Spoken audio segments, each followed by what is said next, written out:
Recite mi meni kako mi ovo da nazovemo, sport ili umetnost? Pa ovo je nešto upravo između te dve oblasti. Ovo se zove umetničko-letački golubarski sport. Dakle, vi ste baš dobro rekli, i sport i umetnost, što bi Nemci rekli, oni su osnivači ovoga, Kunstflugtauben, sport. Ovo što ovi golubovi prevrtači rade na nebu je zaista umetnost. Onako kad ih vidiš, koliko vama treba uopšte vremena da ih na neki način za to istreniramo? Da. Pa nije jednostavno. Dokaz da je to teško je činjenica da danas u Evropi imamo 6 zemalja koje su članice te takozvane Unije evropskih prevrtača i u tih 6 zemalja imamo možda 50-ak takmičara ove vrste. Od toga imamo 10-ak takmičara iz našeg kluba, Srpskog kluba prevrtača iz Vršca. To je udruženje odgajivača golubova umetničkog leta, koje je osnovano pre 2 godine, u oktobru 2007. godine. Znači, po brojnosti smo možda 2. ili 3. zemlja u okviru ove asocijacije. Znači, nema mnogo takmičara koji to rade, jer je potrebno zaista mnogo strpljenja, mnogo truda da zaslužite jedan ovakav aplauz kao što je sad ovaj gospodin Herman Anvander dobio. I verovatno su mu golubovi uspešno sleteli, jer zamislite, treba odneti golubove 1000 kilometara daleko od kuće, od njihove livade, od njihovog mesta treniranja i tamo ih pustiti pod jednim drugim nebom, pod jednim drugim vremenskim uslovima, drugom klimom, i oni treba da odrade svoj posao, da se prevrću i da slete na taj isti letački kavez sa koga su poleteli. To nije ni malo jednostavno. Treba pre svega poznavati dobro svoje golubove da bi čovek mogao od njih da izvuče maksimum i treba ih voleti, što reče profesor Slavko Brankov u svojoj knjizi Golubovi lepezani. Znači, treba ih voleti, jer onaj ko istinsku ljubav nema prema ovim pticama, taj ne može ni imati pravi rezultat. A vi zaista malo godina, eto, koliko trajete, je li tako, taj vaš klub, da, a već imate dobre rezultate. A čini mi se da imate i podmladak. Imamo i podmladak, i to takmičare koji su veoma uspešni. Naravno, oni imaju podršku i pomoć ili svojih roditelja, ili je tu deda koji pomaže, koji uči. To su naši budući šampioni. To je ono, ljubav prema golubovima se prenosi s kolena na koleno. Tako je, i to je kao što golubovi svoje prevrtačke osobine genetski prenose na svoj podmladak, tako se i ljubav prema golubovima kod ljudi prenosi na podmladak. Dakle, retki su slučajevi da čovek bude uspešan golubar i da to dobro radi i da to voli, a da nije neko u njegovoj porodici to ranije radio. Što se tiče ovoga, malo što ste pomenuli da smo mlad klub, jesmo, mi postojimo svega 2 godine, ali ljudi rade to, pojedinci, duže. Konkretno ja ovaj trening sa golubovima umetničkog leta na letačkom kavezu radim evo već 10. godinu. I svoje iskustvo sam preneo i na moje prijatelje u ovom klubu i mi danas imamo veoma uspešne takmičare. Bio je tu jedan rezultat sa Mardinima od 400 bodova koje je napravio naš predsjednik Sava Popov i za dlaku mu je umakla titula evropskog šampiona, jer je u Nemačkoj pre mesec dana jedan gospodin iz Francuske, turskog porekla, Musa Čelik, imao 420 bodova s tom rasom, što je zaista fantastično, ali znači Sava je mogao da bude i evropski šampion, ali ima vremena, on je mlad, pa do godine će možda i biti. Jel se vršački prevrtači lako treniraju? Pa vršački prevrtači se ne treniraju baš lako, zato što je vršački prevrtač decenijama pogrešno selektiran i pogrešno je rađeno sa njime. On je na neki način od strane većine odgajivača pretvoren u ukrasnog goluba, što je po meni pogrešno, jer u svom imenu on nosi prefiks prevrtač. Dakle, on bi trebao biti sportski golub, golub koji leti i koji se prevrće. Ja sam dugogodišnjim radom pokušao i mislim da sam uspeo u tome da vratim tom golubu sportsku odliku, to je let i prevrtanje. Danas mi imamo nekoliko ekipa vršačkih prevrtača koje mogu da lete 10-15 minuta i da naprave zavidan rezultat. Osim toga, vršački prevrtač je priznat kao sportska rasa od strane ove asocijacije koju sam pomenuo, EFU, Evropska unija prevrtača. Znači on se ravnopravno takmiči sa ostalih 18-19 rasa koliko ih ima priznatih u okviru ove asocijacije. Malo pre sam posmatrala kako vas slušaju dok ste ih hranili. Da, oni mene razumeju, ja razumem njih. U tome jeste poenta. Suština golubarstva je razumeti svoje golubove, znati šta im je u kom momentu potrebno, šta im nedostaje, a šta im je suvišno, šta im smeta. Kako to uspevate? Pa to je neki nemušti jezik. Jel vi to trenirate sa njim? Ja to ne mogu da objasnim, teško je to rečima objasniti, ali kad golubar pogleda svog goluba na gnezdu, na stajalici, na podu, u vazduhu, on treba da zna u kakvom je raspoloženju, u kakvoj kondiciji, u kakvom je stanju taj golub.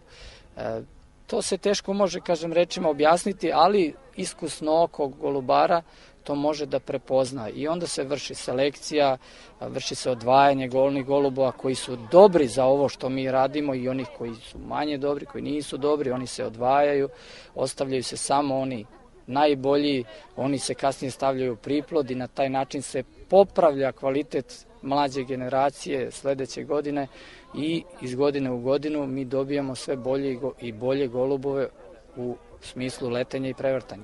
Recite mi kako ih čuvate, pošto znamo da su oni na meti ovih drugih letača, grabljivica. Pa teško ih je sačuvati ako su na velikoj visini, oni se manje više čuvaju sami, na taj način što izbegavaju te grabljivice. A ja kao takmičar dole pored kaveza mogu jedino na vreme da uočim grabljivicu i da svoje golubove dropujem, to jest mamim uz pomoć ovih belih golubova koje ste videli i koje ćete videti kasnije i da ih spustim pre nego što ih neka grabljivica napadne ili uhvati, ali nažalost i to se nekad dešava. Kaže, ovo takmičenje se odvija u više kategorija, ima više vrsta, je li tako? Ovo takmičenje se odvija u 7 različitih takmičarskih kategorija.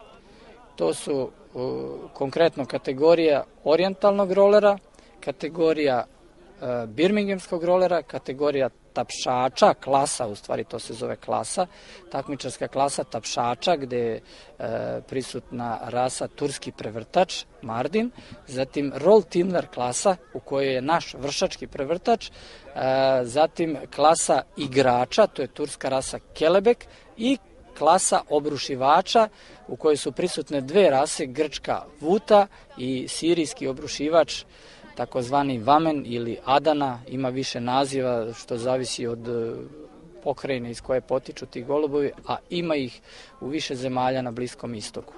A recite mi, je li postoji neki vremenski period u kome oni trebaju da pokažu sve što znaju, je li to ograničeno vreme takmičenja?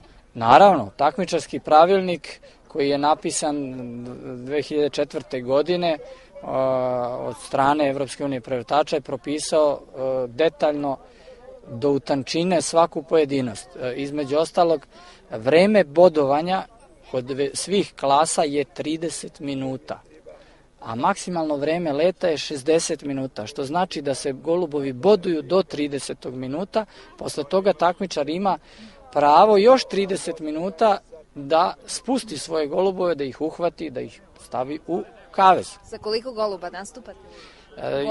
Golubova, da. Ja nastupam sa 4 rase, 4 puta 3, to je 12 golubova. I imam 5 dropera ovih mamaca, što bi značilo ukupno 17 golubova danas ću ja imati na livadi. Lepo.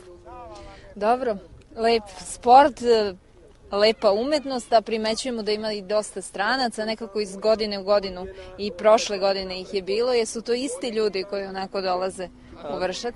Pa dvojica stranaca su isti, ali imamo i novih.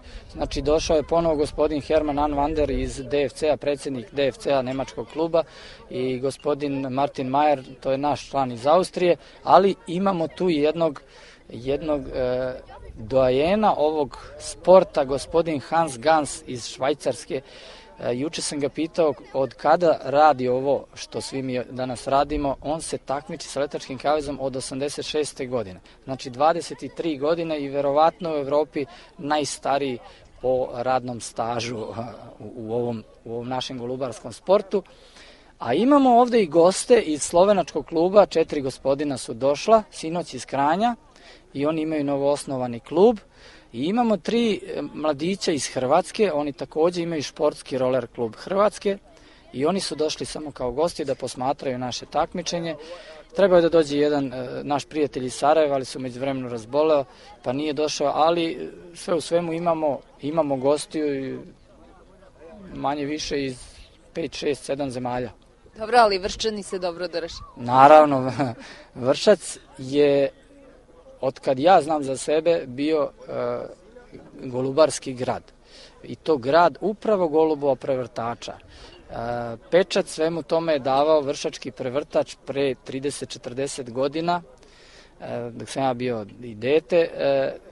Tada je vršački prevrtač bio u svom usponu, u maksimalnom razvoju. Bilo je puno odgajivača ove rase u našem gradu i okolini. Danas, nažalost, nije baš takva situacija, ali ne damo se. Hoćemo da vratimo Vršcu staru slavu i ime centra golubarskog prevrtačkog sporta.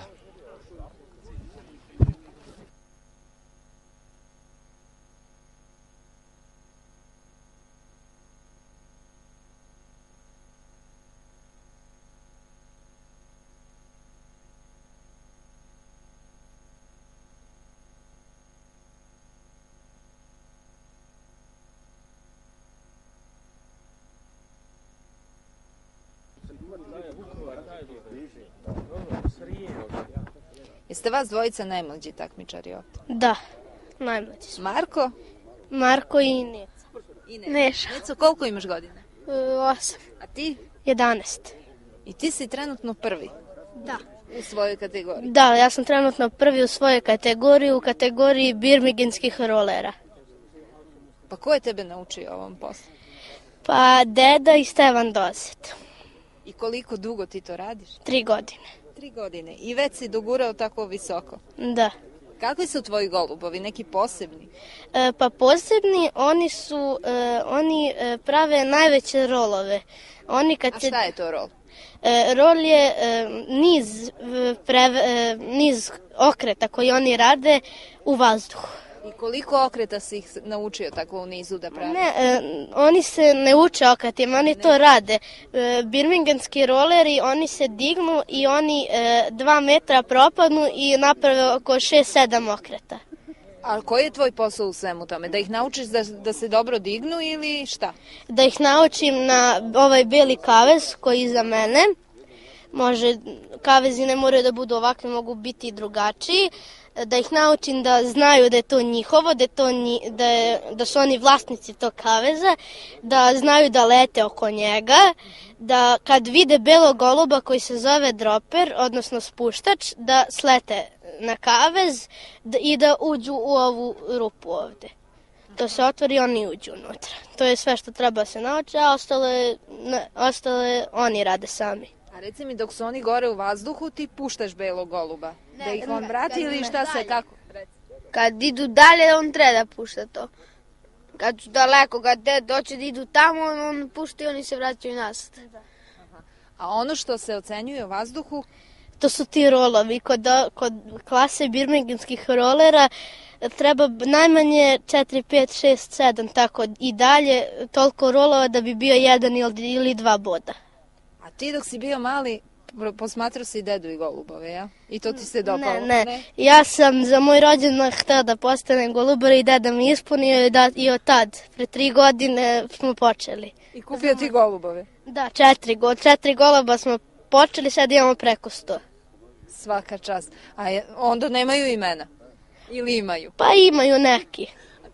Ta 4 koja si dobio na početku imaju sigurno imena. Njih smo poklonili, pošto smo sad počeli se bavimo prevrtačima. To su bili pismonoše.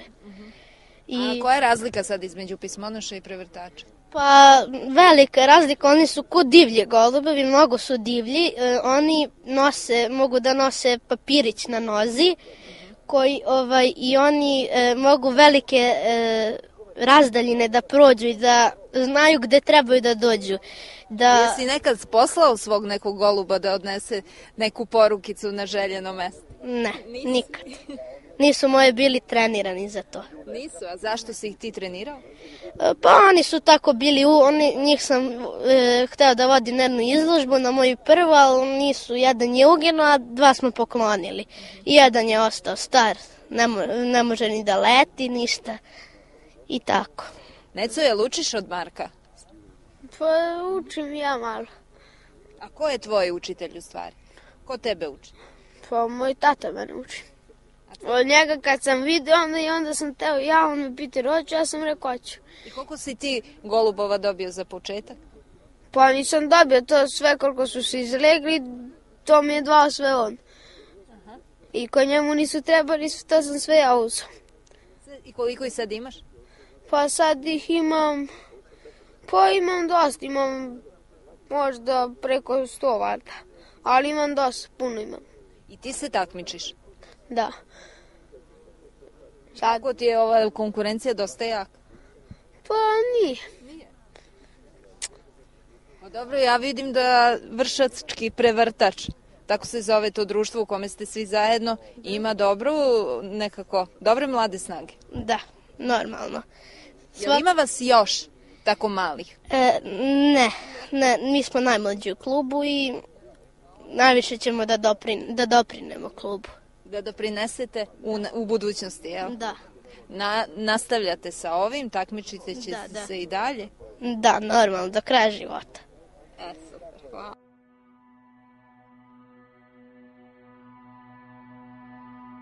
Thank you.